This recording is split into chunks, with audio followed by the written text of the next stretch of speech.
Welcome back to Entertainment Banter. My name's Joel. And I'm Matt. This week, we bring you top 10 of something. Top 10 of something. Top 10 movies. Top 10 movies of all time. Top 10 movies but not top of 10 all movies time. of all time for you, but top 10 movies of all time for us. But not top 10 movies. Wait. But not the best top 10 movies. We're actually really going to watch or talk about really movies we liked, but they were meant to be good. These movies, like, picture a movie you meant to watch that was supposed to Dear be Lord. good. Hold on. I'm getting my tongue tied here. You're giving me a headache. I know. Keep going. Think of a movie that All was right. trying to be good, Yes. and it ended up being bad, but then it was so Okay. bad that it was It good. was good. Yes. And we are going to do Okay. top 10 of those. Love Our it. top 10. All right. We're gotta be probably honest not with even you. gonna keep track of the I may numbers. not remember all 10. We're probably but not maybe even- together we'll come up with 10. We're probably not even going to hit total. 10. I think top 10 just I sounds good. already have one. Like I already on the have Banter one. top title, it's just going to sound cool. It's going to say top 10, and people are like, oh, what, top 10? And we're going to get to like 2 maybe. Right. Yeah, probably, because we're going to try to keep it Oh, under wraps this time. Matt, what is your number one?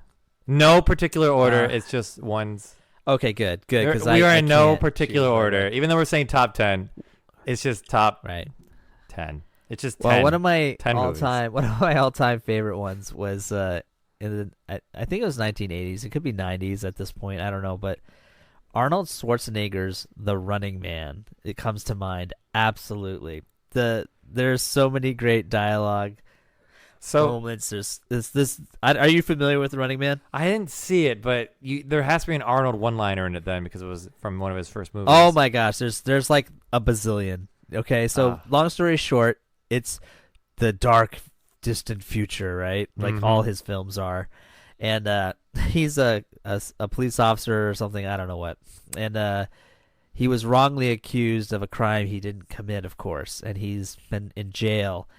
And so what happens is, society has collapsed, but to keep it going, kind of like the Hunger Games, they have a game show, and the game show is about taking contestants, and they have to go up against these gladiators. The gladiators are like these ridiculous characters. It's kind of like Mega Man villains, if you can think about it. There's a guy that's like all about electricity. There's another guy that's got spikes or something. Like there's all just different ridiculous characters that you go through this gauntlet in the game show. You're actually in a game show, and you have to fight your way through. And if you survive, you get your freedom, or you get a prize or whatever. But so Arnold, they select prisoners to compete against these gladiators. So it's like American Gladiators meets, a game show. So you slide down this tube into like the game zone area, and it's like you're fighting for your life, literally, to survive, and you're fighting all these ridiculous characters. And Arnold's one-liners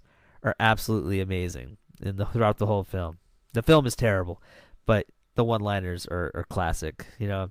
My brother quotes it best. I'll mess it up, but there's one part where Arnold is talking to the game show host, the creator. He's like, I hope you live to see that contract, or because I'm going to make you eat that contract. He says something like, I'm going to shove that contract down your throat. I don't even know. I can't even say it. Like, I think I said, he's like, I'm going to make you eat that contract, but I hope you save room for my fist, because I'm going to shove it down your throat and break your goddamn spine. Oh my God. Yo, Christmas tree. And like there's a guy named Sub-Zero. He's Sub-Zero now, plain Zero, because he kills him. God. All these stupid things. It's a great movie. You should watch it. Anybody that hasn't seen it should get a good laugh. And they doctored the footage to blackmail him, or to frame him, and he's like, you can't shoot those people. They're innocent women and children down there. and then of course the doctored video shows him just going, shoot them. It's like he's framed. It's hilarious. It's so good. It's so good. But it was meant to be a good movie, though. Oh yeah, it was supposed to be a hardcore sci-fi action film. Absolutely. But it was awesome. One of mine. All right, what's yours? Would be so it's gonna be a whole franchise because I feel like they wanted it to be good, and it's just so bad. But it's so. Is good. this a franchise that was expected to be a one and done movie? Then they made another and then they made another, and then next thing you know, No, it no, just no. keeps They made going one, and never dies. and then they made another because they didn't know they were going to make another, and they made a third one thinking they're going to change the formula, and then they went back, and then they went back to a whole new formula for the fourth, and then they reincorporated All right. everything with bullshit tie-ins. Okay. Fast and the I know what Furious. you're talking about. Yep. It was so okay. First off, the whole series is based around Paul Walker and Vin Diesel, who are the worst actors in this franchise, and probably one of the worst actors that are making way too much money. They are so bad that when Man, they're chicks and cars, though. Chicks and it's cars. what it's about. I mean, it wouldn't turn into a street racing movie into. I don't know what are they? Spy Hunter. Are they Mission Impossible people, like just saving the Yeah, world? it's like Spy Hunter now. Dun dun dun dun dun dun dun dun. I love I the bullshit that like in the newer movies where they tie in like small story plots from like something you saw from the first one that wasn't going that way. Wasn't going anywhere. No, yeah. but they try to tie it in so much, and then I love that they use that Tokyo Drift. The third movie is the future of after the fifth movie. But yeah, it hurts my brain. But Keep going. in the fifth movie they have like iPhones by then. But in Tokyo Drift they're still using flip phones and shit as the highest technology. That's funny. It's just I love so it. funny. But one of my favorite lines. Well, first off, it's hard to watch Paul Walker act. Rest in peace, Paul Walker. I'm sorry to hear. You were a good human being, but a horrible actor, and I'll say that. But it's hard to watch him act because all he does is sway back and forth. Have you seen his sway, his wobble? He's like, "Hey, cuz, I honestly haven't watched a lot of his films. We ain't gonna go hungry this way," and that's probably like better acting than he did. And just one of his famous lines from the show that everyone will probably quote. It would be, "I like the tuna, no crust." Oh, jeez. Yeah, I remember that. That was bad. awful. It was so bad, but it's so good because in the end they're fun movies because one, you don't think, the plot's so simple, and you don't need to think. It actually makes it feel like you're smarter than them. It's like, oh my god, like I can outsmart them. Two, Right. they're in all the movies, no matter what you do, when there's a scene, they have a nice car somewhere. Like whenever they're at the barbecue, they got to show nice cars, which is really cool. And then When I thought, you like cars, so I'm yeah, so surprised it's really that cool to you- watch all that, but it's always silly because they always try to bring it back to the street racing feel. So they're always like talking about things, and then you hear like Vin Diesel say some bullshit like, "Oh man, he's pushing. We need LSD differentials in all these cars." Like, are you fucking serious? They probably already have LSD in them all. Shut up. Why are you spouting out random car knowledge for no goddamn reason? It's so stupid. I haven't followed this franchise. How many are we in now? There's 9 total, if you include the Hobbs and Shaw one, and the 10th one's coming out, which is Fast and the Furious 9. And then there's 2 more cleared to come out. So it's going to be 11. There'll be 12 total, but 11 of the normal people. But this newest movie is going to actually incorporate the Tokyo Drift guy, which is interesting to me. They're actually bringing him back. Yeah, I actually like that. I only saw the first. And 3. Michael Cena is in this one, so it's gonna be like everyone's saying that this is probably the part of the better of all the movies. Everyone's saying, so I'm like, all right, I'm down for the ride. The first off, the stunts are impossible. Right. But the cars are cool. The ideas of them doing the stunts is cool because all the stuntmen get work, and I like to appreciate that. I have a lot of friends that are stuntmen, and then I like the idea. And then the girls are hot, and first 2 movies the girls didn't have asses, but now they're getting like, all right, these girls have asses. All right. But what I always found funny, Yeah. So as you watch the franchise, it's so they're trying to be badass. But it's so bad, it's good, but then it's bad again, and then it's good again. It goes back and forth. So they all get these cool cars when they go to all these places. But Paul Walker's character, Brian O'Connor, always has like a Skyline or some kind of Japanese import. And then you have Vin Diesel's character who always has a Dodge vehicle. So there was a moment in, I think, the 6th or 7th movie. God, they all seem like the same movie, to be honest. Of course. They go to Saudi Arabia, and they roll up in style, like fancy, and all these freaking $1 million cars. And Vin Diesel's character always rolls up in some bullshit Dodge that didn't cost more than $50,000. And you're like, what the fuck? Right. And he gets out of the car like he owns the shit. I'm like, get out of here. You're fucking shitty.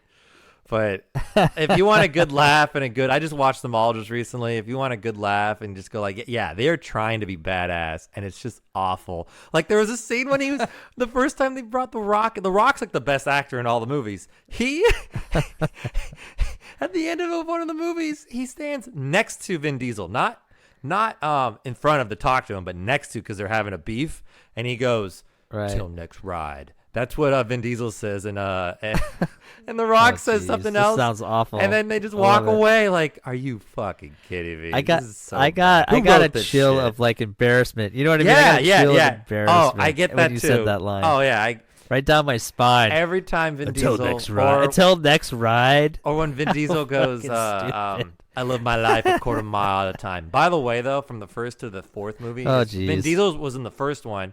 He was a cameo in the third one, and then he was back in the fourth. He gained like 50 pounds, it looks like. Not in muscle, but Chub. Anyways. Chub. Moving on. He might have had some kids. We don't want or something. Who knows? He hasn't gained the weight. But anyways, moving on. Matt, what's moving on. So for you, Matt? I just watched it again recently. Kevin Costner, Waterworld. Oh my God. I was actually thinking that too. Yeah, like so. If people that don't know, when that movie came out, it was very controversial because it went way over budget. Director demanded that the set would actually float in the water, and it created problems. And people that don't know the premise, polar ice caps melted. Can you just say the opening? In a world where the polar ice caps have melted and there's not a drop of land in sight, everybody's living on water. What do they call them? Surviving. They call them the floating ships. What do they call them? They call them something. I don't know. Well, there's it's kind of like Mad Max on the water because you got smokers. You got smokers. Yeah, I was just right. They're the crazy people. Well, because it turned into probably one of the best amusement park stunt shows of all time. Oh yeah, that's true. But like Kevin Costner plays like a merman because he's starting to mutate. Evolution. Oh yeah, because evolution takes place in 100 years. Absolutely. That's how fast it works. It's how fast it works, guys. But I remember they rushed that film so much that when I saw it in theaters, there's an underwater scene, and in the widescreen version, you literally saw the person that gave them oxygen swimming out of shot in the theater. Like they just had to rough cut it. And so since then, I've always watched for that scene, and they've always cropped it. They've always cropped it now. But you literally see the guy like swimming away at the last second. Oh my gosh. Like in the which stunt I think show. is hilarious. You know what's funny about the stunt show is I've gone to auditions many times, and they always ask. Like, you would be a beautiful smoker, by the way. I tried to, but every time I went, it became like a very competitive world because stuntmen's already competitive, but it became even more competitive when I was going for it, and they were only like no one wanted to lose the job. It's a fun job apparently. So of course, 100 people would come for one track. So, and it was never the track I wanted to go for. But did you want to do the jet skis that pop out of the water, or the falling man? Of course, the falling man. That's gotta. Well, I went for the comedian who played next to him, who doesn't talk really, just like acts out stuff in front of the deacon or dukin. But what they ask you to try to find out your personality is they ask you what your favorite movie is on your resume or your application when you turn it in. And there's one kid when they were like, they typecast you a lot, so they look you over. This kid, they go, really? You put down Waterworld as your favorite movie. Don't suck up to us, kid. And he's like, no, really, it's my favorite movie. And it's like, no, it's not. Get out of here. No one's favorite movie is Waterworld. And literally the guys are like, you can leave. Wow. Yeah, they're like, funny. You may like the stunt show, but it is not a good movie. No, it's not. I just love. Well, it's funny because it's so bad, it's good. Like, I will say that when he plays the deacon, I forget the actor's name at the moment, but I just love the way he delivers his line. Like, I don't give a shit. He took out my eye. It's just like he's yelling at this little girl like the whole time, like threatening to kill her. At the same time, he's trying to befriend her, like setbacks. It's really kind of hilarious. Or when to they watch, find, and they actually find dry land, and it's like he has dirt in a bag, and he drops in the water many times, and it's still dry. It's like proof of dry land. But I feel like if you go underwater, grab the dirt from all the way in the bottom of the ocean, if you can get down there, like they show that you can, and bring it to the top, let it dry out. Dry land. It's so Well, what cracks me up Stupid. too is like paper. It's paper. Like it's talking about paper. Like it's been like a year, or like you said, 100 years or whatever. I don't know how long It's been, not been that long actually. but here, if you drop a magazine in the ocean, it's probably gonna dissolve in like a couple of days, right? No problem. But somehow they miraculously find all these magazines are like in the like he's looking at it underwater, like because he's a half bird dude. Like he keeps the magazine underwater as he's reading it. Like you know what I mean? Like just pick it up out of the fucking water and look at it. It's like it's all movie magic, right? You're like, oh, this is how he would read underwater. I'm gonna go watch it. That magazine wouldn't last more than 2 seconds I'm gonna underwater. definitely go watch it after we get off this. Oh yeah, it's hilarious. There's this friggin' guy My with Coke dad's bottle in it. glasses. Oh no, that's I have right. to look for my That's dad, so I need to find out right. where Oh he my is. gosh. One final thing about it is this guy. The smokers live on an oil tanker, right? That has beached or whatever. I don't know. And so that's how they get their oil for their jet skis and all this shit. But they keep this one guy in the bottom of the tank, and he's got a yardstick. You know, he's just measuring how much oil they have left, and he's so pale because they just keep him in the dark measuring oil, smelling oil all day. And so when they drop a lighter down and the oil catches fire, he's like, "Oh, thank God!" Like he's just glad that they torch him because he hated being down there so much. Big ass Coke bottle glasses. Fine. What's the next? So what's your next movie? My next movie would be there was such high hopes for it, and I really wanted it, and everybody wanted it to do well. Even the company that produced it was Mario Brothers. It absolutely was a movie that they made. Not only was it supposed to be like follow the storyline, it was made to be like Nintendo, like video games break it into the film world, right? Mortal Kombat came out and had success. Terribly done. Street Fighter came out, it had no success. You know, so they had Mario Brothers coming out, and they wanted it to Double be Dragon. But that was later. I think that was. They're later, all though. around the same time though. All these like video game movies, which they were hoping for, and when Mario came out, it was just like they wanted it to be more than what it was, and it's just. But it's so well. When you first go see it, you're expecting Mario Brothers, right? So then, you first watch it. It's awful. And the actors it's an awful are great. movie. Yeah, I like they both picked the good actors. actors, but it was an awful movie. But then you sit down and think about it, and then you go, "Let me watch it again." Now you're not expecting it to be what it was, and now you get what it is, and then you're like, "No, this is a funny movie. This is great." Like they tried it to be better, and it wasn't. But you know what? It still has its moments, and it's just like that one scene, like, "Hey, what are your names? My name's Mario. What's your last name? Mario. Well, what's his name? Luigi. What's your last name? Luigi Mario." Like it was just so stupid. That's funny. But I was a little deprived as a kid, so I remember wanting to see it. I thought it was interesting because at the time you didn't have the internet; you just had magazines. I and saw stuff, that right, to shit in look the through. theaters. Right. Well, I didn't, but so I saw it as an adult later, and I was like, "What the hell is this garbage?" Well, I mean, like the Koopa heads. like, they were like where these did- small mini Koopa heads, And didn't even make any Goombas. They were sense. Goombas. They were the Koopas. Is that but what they were? That's what they were, and it just didn't make any sense. Like, But they look like lizards. when you like, they look how like does lizards, not how, Goombas. How does it go that far away from what it is? How? How does it get that I don't far know. fetched? Are they trying to like? What were they trying to do?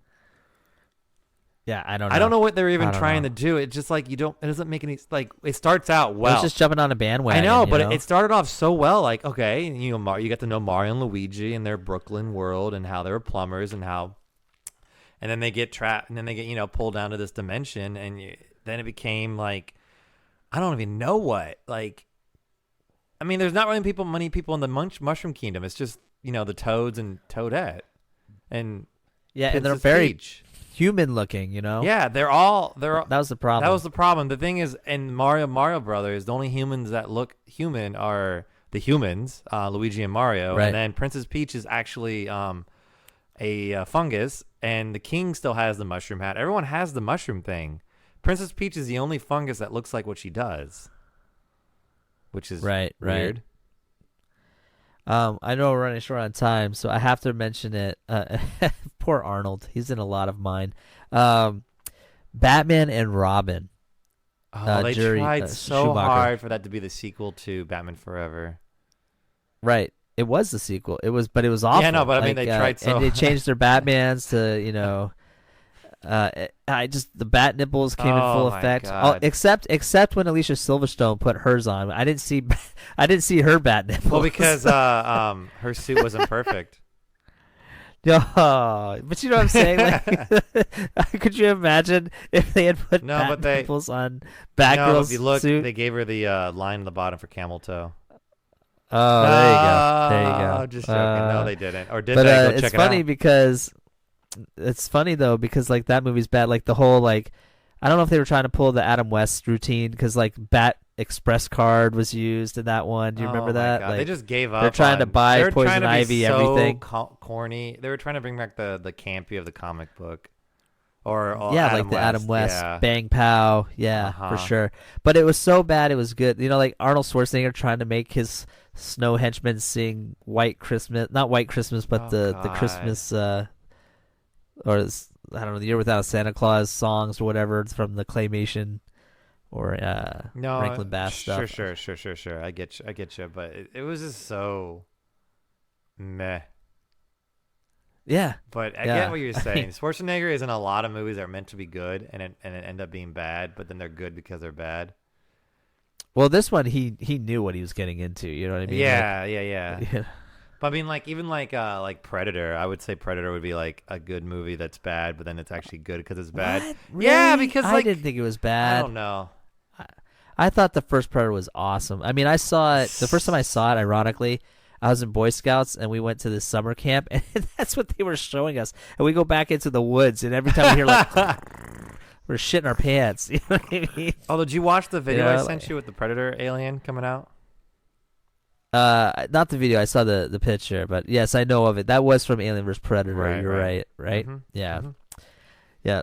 All right. So, do you have another one? Because we're running short on time. I have one more. If you go with yours. I can't confuse even if I couldn't think of one. I mean, I don't know. So another one was like I think there was something with the 80s and 90s because everyone was jumping on commercial bandwagons and what we call pop culture. Pop culture, believe it or not, didn't always exist. Okay, it was created in the 80s and in the 90s.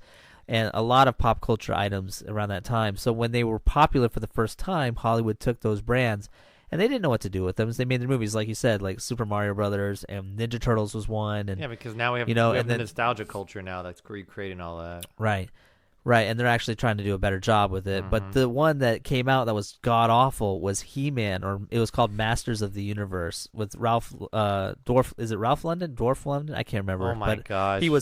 He was in the Rocky movie. He played the Russian, right? Okay. And, but he played He-Man. And Dorf London, maybe? I don't know. But anyways, that movie was so bad. It was like the classic thing where they had a great start where they started in the setting of Eternia, which is this far-off planet. But then they, of course, like every movie, they come to Earth. And it was just so bad from here on out. They meet up with these high school kids, and they're trying to save the high school kids and get back to Eternia, and it's so bad it's good. It has the same kind of special effects you would see in like the Dark Crystal or the Never-Ending Story, those kind of settings. And so it was entertaining to watch, or like I Am Legend, or not I Am Legend, sorry, Legend I should say, with Tom Cruise. But like it was so bad, but right now it's the only representation of He-Man on the silver screen, at least at this far in point in time. So you're forced to watch it if you're a He-Man fan, but it just cracks me up because it had potential. Like the costumes were interesting and exciting. The sets were okay, like the matte paintings of the Castle Grayskull and all that. But overall, it was just, again, it's like that classic 80s bad. But what I like to watch is the old special effects, the practical effects that they used to do. It had a lot of that in it. So it's just awful to watch, but at the same time, you can't look away. This is not a good movie, and it's not a good movie by being a bad movie and making it good. But I want to end on this. I'm waiting for Ang Lee's The Hulk to become good again. Not again. How's that to even become make any good. sense? I'm waiting for it to become good because it's so bad. All right, can I just say one thing about that? What? when that movie came out. Now, keep in mind, we hadn't had hardly any superhero movies. We had a We had the Spider-Man. X-Men. We had Spider-Man. We had one X-Men. We had Spider-Man, and we had Fantastic Four. Right, maybe, right. right. Mhm. It was the first time we had those movies Right. ever.